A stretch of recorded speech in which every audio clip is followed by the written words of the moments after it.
राम्रोसँग सुन्ने है। नेपाली अक्षर क देखि ग सम्म कतिवटा हुन्छन्? 36 राइट। अब यिनीहरूलाई इङ्ग्लिसमा भने दिन पर्यो हैन? 36 वटा। अब पालो बुधबारको है। अरु नबोल्ने आरन 4 नम्बरको क्वेशन अरे है। ल है 4 नम्बरको क्वेशन राम्रोसँग सुन्ने है।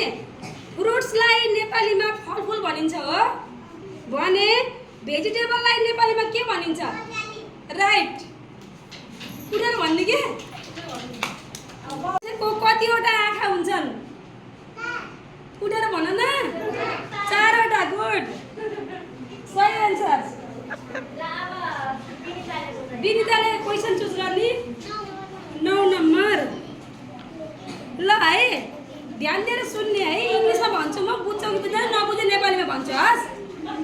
व्हिच इज भेजिटेबल भनेर भनेछु है मैले। Cabbage, mango, apple. Cabbage, mango, एप्पलमा कुन चाहिँ भेजिटेबल हो? Right answer.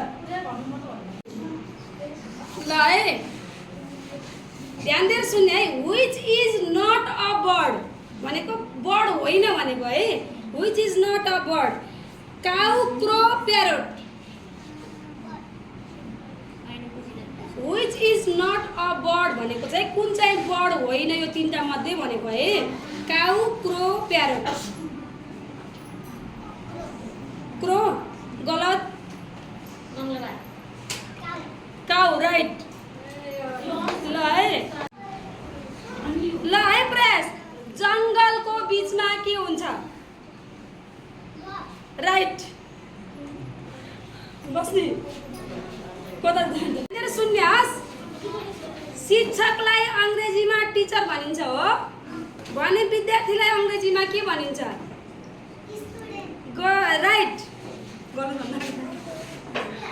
Very good. ल है कति टाढा रहेछन्? सजिना 8 नम्बर। सजिना पनि जान्ने छिन्थे। ल है आँप फलफुल हो कि तरकारी हो? राइट।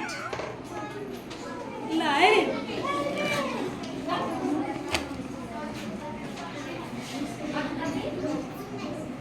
19।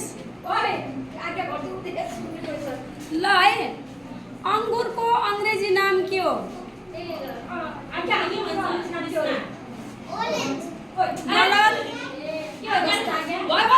आज्ञा सुन्दैन नि। अब यता जाँदै हो पैसा। ल अङ्गुरको अङ्ग्रेजी नाम। अरू रेडी भएर बस है। पालो आउँछ फेरि नभनेखेरि थाहा छ भन्ने नभन्ने। आएन भने पास